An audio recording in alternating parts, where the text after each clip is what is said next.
հուշարձանների հետ տիրապետում սեփականության իրավունքով, այս պահի դրությամբ դրանք ավելի քան 360 են, եկեղեցիները եւ վանքերը, որոնց տիրապետում է 360-ից ավելին է, սրանց մեջ ներառված նաեւ այն եկեղեցիները, որոնք չունեն հուշարձանի կարգավիճակ, հիշեցնեմ, որ 2010 թվականից հետո կառուցված որևէ եկեղեցի հուշարձանի կարգավիճակ չի ստացել եւ ես կարծում եմ, սա նույնպես վերանայելու կարիք ունի, միգուցե արժի արդեն 15-20 տարվա վաղեմության եկեղեցիները նույնպես դիտարկել որպես հուշարձաններ եւ ներառել պահպանական ցանկերում։ Մյուս հարցը, որ հնչել է, արդյոք նախադեպեր եղել են սեփականության իրավունքի փոփոխության եկեղեցու գույքի, որ այսպիսի մտավախություն է առաջացել, կամ նման նախադեպեր չեն եղել, բայց կոնկրետ եկեղեցիներ, այսինքն հայտնի չեն այդպիսի նախադեպեր, բայց կան չհերքված տեղեկություններ, որ եկեղեցին եւ այդ մասին էլի խոսել ենք, Մարսիա Սոտոնթեմի առաջնորդը ասաց, որ եկեղեցին կազմակերպությունը իր փաստացի ղեկավարի ընտանիքի անդամներին օտարել է գույքեր, բնակարաններ, որից հետո մամուլում տեղեկություններ հրապարակվեցին կոնկրետ հասցեներով եւ մարդկանց անուններով, որոնք ես այստեղ չեմ կրկնի մարդկանց եւ նրանց հասցեները չթիրախավորելու համար։ Բացի այդ, օրեր առաջ եւ երևի հենց նույն օրը, երբ որ մենք քննարկում էինք այս նախագիծը, եկեղեցու ներկայացուցիչ Տեր Ասողիկ քահանան հարցազրույց տվեց, այդպես բրիֆինգ ունեցավ այն կապակցությամբ, որ եկեղեցու պատկանող Գեղարդից կոթաղից փշրանք է նվիրվել ռուս ուղղափառ եկեղեցու պետին Ալեքսի պատրիարքին նրա ծննդյան 75-ամյակի առիթով, բառացի եմ մեջբերում, ինչ որ մեջբերում եմ, եւ քահանան ասաց, որ Գարեգին II կաթողիկոսը իր լիակատար իրավունքով իր եկեղեցու սուրբ մասունքներից ցանկացած անձի, լինի աշխարհական թե եկեղեցական, կարող է նվիրաբերել, դա եկեղեցու հովվապետի բացառիկ եւ լիակատար իրավունքն է եւ որևէ մեկը այստեղ իրավունք չունի ձայն անգամ արձակելու, ինչը նշանակում է, որ իրենց սեփականության իրավունքով պատկանող գույքին նույնպես կարող է այդպիսի վերաբերմունք լինել նաեւ եկեղեցիների պատմամշակութային հուշարձանների դեպքում, միգուցե մեկ այլ հոգեվոր առաջնորդի կամ նույն հոգեվոր առաջնորդի ծննդյան առիթով մի փոքրիկ ավանդատուն նվիրեն, օրինակ, որը հուշարձան է, եթե օրինակ Սուրբ Գեղարդից մի փոքրիկ փշրանք նվիրելը համարվում է լիակատար իրավունք, որի կապակցությամբ ոչ ոք իրավունք չունի ձայն անգամ արձակելու։ Էլի հարցեր են հնչել, մասնավորապես մնացած գույքերը այս կարգավորման մեջ ներքո տեղավորելու կապակցությամբ, հույս ունեմ այս հարցերը կհնչեն նաև հիմա, քանի որ ժամանակս լրացավ եւ ես հնարավորություն կունենամ արձագանքելու։ Շնորհակալություն։ Հարցերի համար հերթագրում։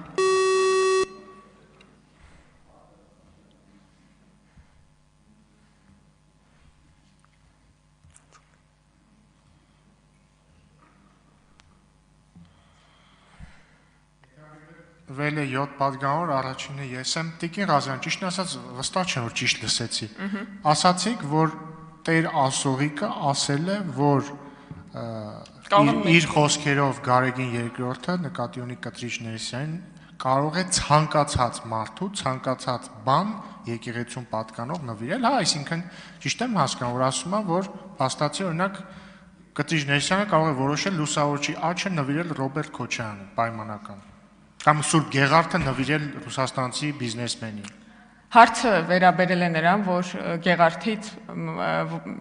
մաս է առանձնացվել եւ նվիրվել մի երկրի, այս դեպքում Ռուսաստանի հոգեվոր առաջնորդին, բառացի մեջ բերում եմ նորից Գարեգին II կաթողիկոսը իր լիակատար իրավունքով իր եկեղեցու սուրբ մասունքներից ցանկացած անձի, լինի աշխարհական թե եկեղեցական, կարող է նվիրաբերել։ Դա եկեղեցու հովվապետի բացառիկ եւ լիակատար իրավունքն է, որևէ մեկը այստեղ իրավունք չունի ձայն անգամ արձակելու։ Սա բառացի մեջ բերում է այն հարցազրույցից, որը եկեղեցու ներկայացուցիչի այդ պահին փաստացի իրավական ներկայացուցիչը տվել է, եւ ես կարծում եմ, որ մեր մտավախությունները արդարացված են եւ պետք է հայ ազգին պատկանող, անկախ կրոնական համոզմունքներից հայ ազգին պատկանող մշակութային հուշարձաններն ու արժեքները պաշտպանված լինեն օրենքով, եւ ես լիահույս եմ, որ այդ հարցում նաեւ շահագրգռված կլինեն ընդդիմադիր քաղաքական գործիչները։ Շնորհակալություն։ Շնորհակալություն, դե Հայր Ասողիկը իհարկե սխալվում է, ձայն արձակելու իրավունք բոլորն էլ ունեն եւ ես կհանդգնեմ ձայն արձակել։ Հիմա իսկ ձեր նախագիծը ինչով է խափանելու տեսական մղումը Կտրիչ Ներսյանի որևէ Սուրբ Մասունք օրինակ Քոչարյանին նվիրելու, ոնց է կանխվելու դա։ Պարոն Ռուբինյան, այս նախագիծը կոնկրետ վերաբերում է հուշարձաններին, այս նախագծով արգելք կա օտարելու հուշարձանները առանց կառավարության համաձայնության, եթե այսպես ասեմ, պետք է նախապես, եթե հուշարձան հանդիսացող եկեղեցուն պատկանող շենք են օտարում կամ սեփականություն փոխում կամ նվիրաբերում, այս նախագծով կառավարության համաձայնությունը պարտադիր է եւ փաստացի եթե ավելի պարզեցնեմ այն ինչ որ մենք անում ենք, մենք պնդում ենք, որ Հայաստանի Ծառայքելական Սուրբ Եկեղեցում պատկանող բոլոր եկեղեցիները պետք է շարունակեն պատկանել Հայաստանի Ծառայքելական Սուրբ Եկեղեցուն եւ եթե ինձ մնար ես հենց այդպես էլ կձևակերպեի, որ ոչ մի ուրիշ մարդու չի կարող փոխանցվել սեփականության իրավունքը, բայց բնականաբար իրավական որոշ նրբությունների սահմանադրականության սեփականության իրավունքի հարց հաշվի առնելով մենք այդպես ենք ձևակերպել, բայց մենք կարծում ենք, որ նաև բոլոր Հայաստանի քաղաքացիները հայ մարդիկ շահագրգռված պիտի լինեն, որ մեր եկեղեցու գույքը մնա հուշարձան գույքերը, մնան եկեղեցու մոտ։ Շնորհակալություն, բայց ամեն դեպքում մասունքների մասով էլ պետք է մտածել, որովհետև այդ ուղղությամբ նույնպես աշխատանքներ տարվում են։ Լիլիթ Գալստյան։ Տիկին Ղազարյան, շատ լավ էր, որ գոնե ձեր խոսքում փորձեցիք խմբագրել եւ պարոն Ռուբինյանի համար եւ մյուսների համար էլ հստակ պետք է դառնա, որ այս նախագիծը ոչ թե մասունքների, ոչ թե գույքի, այլ հենց հուշարձանների մասին է։ Հուշարձանը ունի իր սահմանումը, գույքը ունի իր սահմանումը, ընծայաբերումը ունի իր նպատակադրումները եւ նաեւ իր սահմանումը։ Եկեք դրանք հստակ տարանջատենք միմյանցից, որպեսզի նաև մեզ լսողը ոչ միայն այս դահլիճում չառաջանա շփոթ, տարընթերցում, անհասկացողություն, նաև առհասարակ հասարակության, ուրեմն գույքը այլ բան է, հուշարձանը այլ բան եւ այս նախագծով կարգավորվելու են հուշարձանների հետ կապված հարաբերությունները։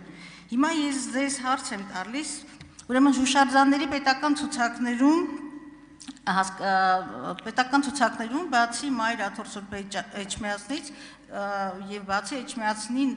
պատկանող այս պաշտամունքային կառույցները, չէ՞, դրանք պաշտամունքային կառույցներ են, ինչպես սահմանել եք, եկեղեցական վանական համալիրներ, տաճարներ եւ այլն, հուշարձանների պետական ցանկերում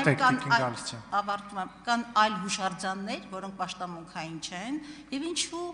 եւ սեփականություն են տարբեր կազմակերպությունների, միգուցե եւ անձերի, ինչու այս կարգավորումը չի չեք մտածել տարածել նաեւ ոչ պաշտամունքային հուշարձանների առնչությամբ։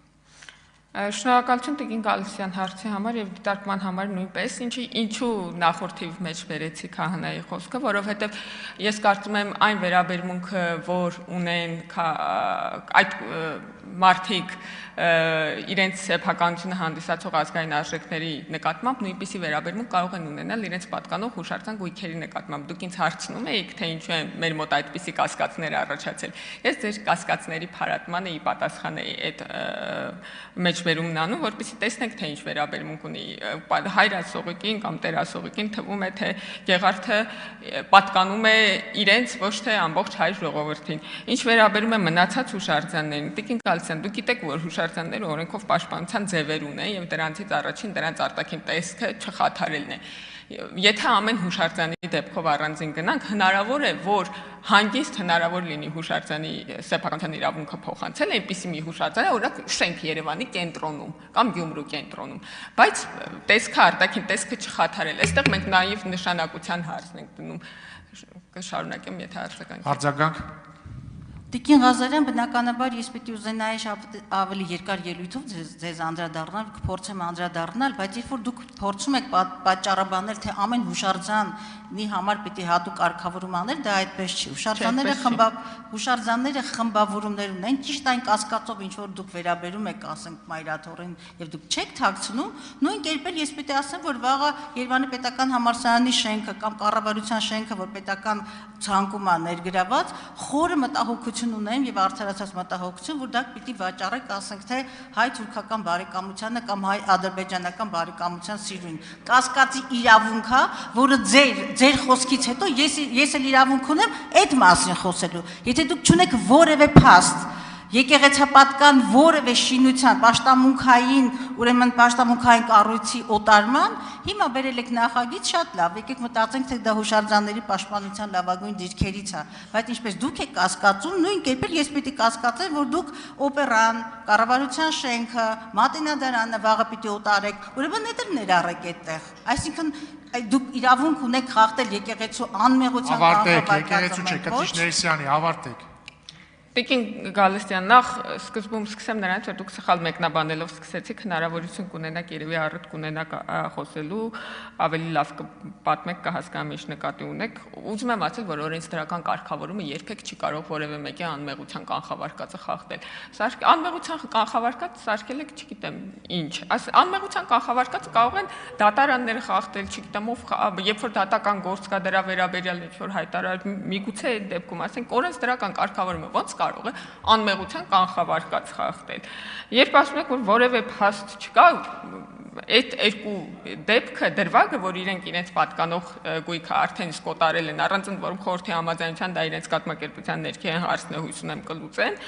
եւ երկրորդ փաստը, որ իրենք իրենց գույքին վերաբերվում են, որ հայ ժողովրդի գույքին, որ իպահ է տրվել նրանց, վերաբերվում են որպես սեփական անձնական օգտագործման գույք, եւ մենք սա տեսել ենք, սա հրապարակային հաստատված հանգամանք է։ Իսկ ինչ վերաբերում է ձեր կասկածներին, ունեք իրավունք կասկածելու, ունեք իրավունք այլ նախաձեռնություններ բերեք, տեսնենք ինչ եք կասկածում, ինչ նախաձեռնություն ունեք, քննարկենք, Տիկին Գալստյան, բայց դուք գիտեք, որ Հայաստանում 100,000-ավոր հուշարձաններ կան, եւ շատ դեպքերում հնարավոր չի կիրառել, օրինակ Երևան կենտրոնում գտնվող շենքերը ցարական ժամանակաշրջանին, որ վերցրել սարքել են, օրինակ հյուրանոց, հնարավոր չի իր վրա տարածել այս կարգավորումը, որովհետեւ 1000 ու մի տարբեր իրավիճակներ կարող են լինել, այդտեղ միայն արտաքին տեսքը պահպանելու հարց կա։ Կներեք, բայց շատ տարօրինակ կլինի, եթե ես գրեմ, որ եկեղեցու արտաքին տեսքը կարող եք պահպանել, բայց սարքեք կազինո, չէ, այդպես չի լինի։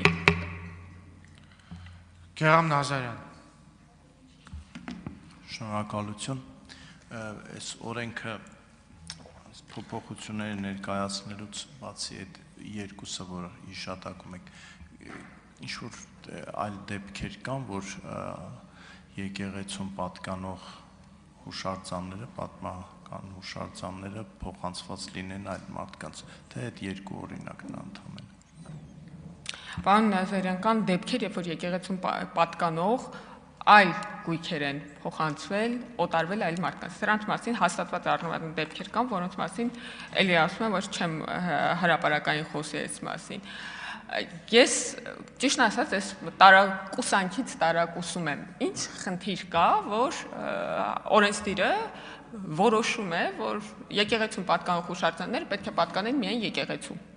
Այսինքն դրանից, եթե օրինակ նախադեպեր չեն եղել, դուք տեսնում եք ինչ ագրեսիվ բան է, փոխադարձ բաներ են առաջանում, էլի այս պահին։ Հիմա ես ինչ իմամ, կարող է, ասում եք Տիկին Գալստյան, նենց եք ասում, մեկ կասի հաղարծինը Կրասնոդար են տանելու, չէ, Կրասնոդար չեն տանելու, իհարկե Տիկին Գալստյան, բայց ես ինչ իմամ, կարող է վաղը մեկ այլ հոգևոր առաջնորդի, ասենք Կալուգայի մարզի Նիժնի Տապրի հոգևոր առաջնորդի կապակցությամբ հաղարծինի ավանդատունը նվիրեն։ Ես ինչ իմանամ, տեսնում եք ինչ են անում, էլի այս մարդիկ, ասենք չի կարելի մի քիչ մեխանիզմներով ինստիտուցիոնալ պաշտպանել մեր մշակութային ժառանգությունը։ Այն մնացած շենքերը ես գործ չունեմ 800-900-ի չափ շենքեր ունեն, ինչ ուզում են թող անեն։ Արձագանք։ Ասում չէ, պարոն Կոնջարյանը։ Չէ, ես հարցը պարտավոր եմ տալ, որովհետև մենք աշխատում ենք հանրության համար։ Ինձանից բարձր։ Եկելի գործընկերներ, հերիք հայելի խանգարեք անընդհատ։ Պարոն Եղոյան, նստեք ձեր տեղը։ Մենք հանրության համար պետք է բարձրաձայնենք, թե ինչ եղավ, որ նման նախաձեռնություն առաջացավ։ Դրա համար եմ հարցը տալիս, պարոն Ռուբինյանն էլ նման հարց տվեց, ես էլ մեկ անգամ եւս տալիս եմ, իհարկե որևէ մեկը որևէ եկեղեցի չի կարող այլ երկիր տեղափոխել, բայց ամեն դեպքում ինձ էլ մտահոգեց այդ հարցը, որովհետև ի վերջո մենք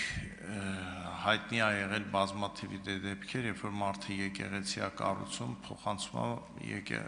եկեղեցիա կառուցում փոխանցում է եկեղեցուն, բայց որ եկեղեցին կփոխանցի մի քիչ տարօրինակ էր, դրա համար ստիպված տվեցի այդ հարցը։ Պարոն Նազարյան, օրինակ, տեսեք, Հայաստանի Ծառայական Սուրբ Եկեղեցին Հայաստանում գրանցված կրոնական կազմակերպություն է, իրավական բառերով խոսենք։ Կա Հայաստանի Ծառայական Սուրբ Եկեղեցու, առաքելական ուղղափառ եկեղեցու նոր Նախիջևանի եւ Ռուսաստանի թեմը։ Դա Ռուսաստանում գրանցված ռուսական կազմակերպություն է, որի անունը հայկական է, որովհետև կապ ունի ներքին ընթացակարգերով, ոչ իրավական առումով, ոչ մի միջպետական համաձայնագիր դրա կապակցությամբ չկա։ Կարա եկեղեցիների նվիրի այս թեմին։ Մանավանդ որ հնչում են, չէ՞, դիմադիր առաջարկներ աթոռը տեղափոխել Ռուսաստան։ Կարա ու հետո կդառնա, որ այդ սեփականությունը այլևս Հայաստանի Հանրապետության ժողովրդի սեփականությունը չի։ Իսկ ինչ վերաբերում է նորակառույց եկեղեցիներին, դրանց մի զգալի մասը հուշարձաններ չեն եւ այս կարգավորման տակ չեն ընկնի, դրա համար է ելույթումս ասում, որ արժի նաեւ դիտարկել դրանք բոլոր եկեղեցիները հուշարձանների ցանկում ընդգրկելու հարցը։ Մարիա Կարապետյան։ Շնորհակալ եմ, ես էլ եմ կարծում, որ բոլոր եկեղեցիները կարելի է ներառել, նաեւ միանում եմ պարոն Ռուբինյանի առաջարկին, որ նաեւ իրերը եկեղեցիներում պահպանվող կարող են ունենալ հատուկ նշանակություն եւ նրանց էլ պետք է շնորհել կարգավիճակ եւ պաշտպանել, բայց սրանք անհիմն վախեր չեն, սրանք ռեալ ռիսկեր են, նախ հենց Գեղարդի օրինակով ապացուցվող, եթե Սուրբ Մասունքի մի կտորը մարդիկ, ովքեր իրավաբանորեն պատասխանատու են դրա համար, համարում են, որ իրենց իրավունքն է, ոչ ոք չի կարող միջամտել, չկա երաշխիք, որ նույն ձևով չեն վարվի այլ իրերի հետ եւ նաեւ եկեղեցիների, վանքերի հետ, որոնք հուշարձաններ են։ Ես հիմա հասկանում եմ Տիկին Ղազարյան, շատ շնորհակալություն, դուք ձեր առավելագույնն եք արել, բայց ես էլ ունեմ տրամագծորեն հակառակ մտավախությունը, որ դեռևս պետությունը պետք է 3 հիմքով ապացուցի, որ օտարումը անհիմն է։ Մեկը, եթե կեղծիք կա փաստաթղթի մեջ, երկրորդը, եթե նպատակային չի օգտագործում, եւ երրորդը, որ հանրային շահին է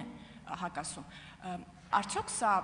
թույլ է տալու իսկապես, որպեսզի հիմնավորվի այլ իրավաբանական անձին պարզապես որևէ վանքի կամ եկեղեցու վաճառքը կանխելը։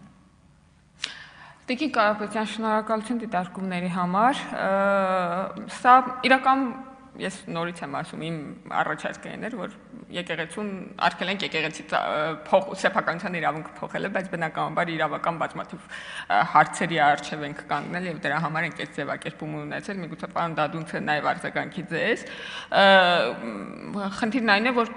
մեր արդարադատության նախարարության գործընկերները կարծում են, որ պետք է օրենսդրության մեջ հիմքերը սահմանվեն, որոնց վրա կմշակվի կարգը, եւ մենք կարծում ենք, որ հնարավորինս լայն շրջանակ ենք ընդգրկել հիմքերի, որոնց վրա կկարողանա արդեն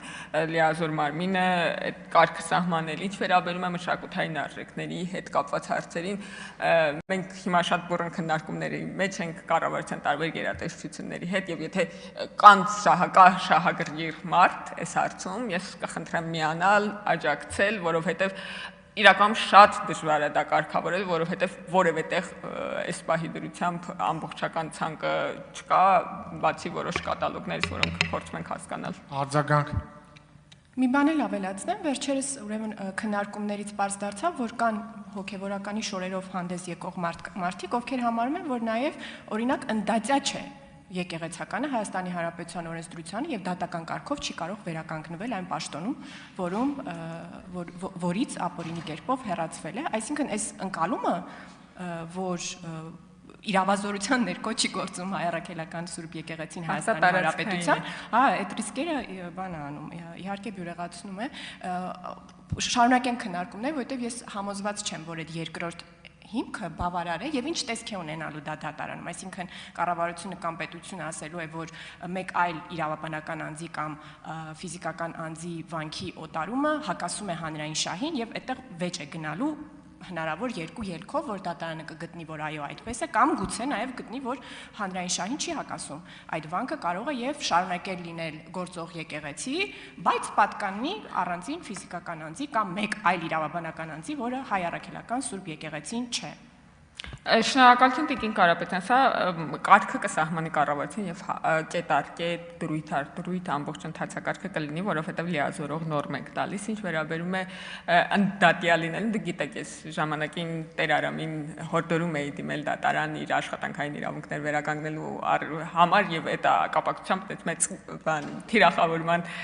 տակ ընկա, բայց իրականում ես կարծում եմ, որ պետք է վերջապես ընդունենք, որ հոգեվորականները նույնպես Հայաստանի Հանրապետության քաղաքացիները եւ ունենք պաշտպանվելու իրավունք, մենք մեր քաղաքացիներին պետք է պաշտպանենք ապօրինություններից, իսկ այդ ձեր ասածը շատ զավեշտալի է, ես պատկերացնում եմ, որ եթե օրինակ քահանան հոծկիծը հատում է, բարեկը կանգնեցնում է, իրենք իջնում ինչ են ասում, օրինակ ոնց որ դու չես կարող, պետությունը չպիտի խառնվի իմ մեքենա վարելու գործերին, չէ, բնականաբար եկեղեցին ինչպես մնացած բոլոր կազմակերպությունները իրենց բոլոր անդամներով հանդերձ գործում են Հայաստանի Հանրապետության իրավազորության ներքո։ Հասմիկ Հակոբյան։ Տիկին Ղազարյան, նախ շնորհակալություն ձեր կատարած աշխատանքի համար։ Ես եւս աջակցում եմ այս նախագծին։ Այս օրենքի շուրջ աշխատելիս ինչպիսի նմանատիպ դեպքեր եք հանդիպել կամ խոսակցություններին, որը նաև ձեզ մղել է այս նախագիծը առաջարկելու, եւ նաև կա արդյոք գույքագրում բոլոր հուշարձանների, այսինքն կա ինչ որտեղ բոլոր հուշարձանները, որովհետեւ մի հատ էլ իմանանք օտարելուց, երբ որ հարցնեն, հա։ Տիկին Հակոբյան, ամբողջական ցանկը պատմության եւ մշակութային հուշարձանների պահպանական ցանկը նախարարությունը ունի եւ բնականաբար եկեղեցին որպես իրավական կազմակերպություն, իրավաբանական անձ ունի իր ամբողջ կադաստրային գույքը եւ մենք այնտեղ կարողանում ենք տեսնել, որ նա հուշարձան, որը հուշարձան չի։ Ես արդեն ասացի, որ շուրջ 900 գույքերից 360-ը եկեղեցի են, ներառյալ այն եկեղեցիները, որոնք հուշարձան չեն։ Խոսքը վերաբերում է 2010-ից հետո կառուցված եկեղեցիներից, 10-ից առաջ բոլոր եկեղեցիները կարծես թե հասցրել են ընդգրկվել հուշարձանների պահպանական ցանկում, այսինքն տեխնիկական առումով, բյուրոկրատական առումով մենք այդ խնդիրը չենք ունենա ամեն անգամ, երբ որ այդ գործարքը կատարվելիս կլինի, պետությունը կկարողանա տեսնել, որ սա այդ օրենքի կարգավորման ներքո ընկնող շենքն է։ Իսկ ինչ վերաբերում է նախադեպերին, ես արդեն ասացի, որ մենք առնվազն ոչ հուշարձան հանդիսացող գույքերի կապակցությամբ ունենք հոգեվորականների հայտարարություններ, որ դա արվել է ընդ որում առանց ներքին ընթացակարգերը պահելու եւ հետեւաբար նման մտավախություններ մանավանդ այն քաղաքական գործիչների հորդորների ֆոնին, որ պետքա մի բան անել, լես եկեղեցիները փրկել էս ժողովրդից, այդ Ղազարյան, հետևեք էլի ժամատախտակին։ Լավ։ Արձագանք չկա։ Շարունակեք միտքը, արձագանքից։ Ասացի, մանավանդ այդ հայտարարությունների ֆոնին այդ կասկածները ամրապնդվում են։ Գառնիկ Դանիելյան։ Ջներողություն, Ջուլիետա Ազարյան։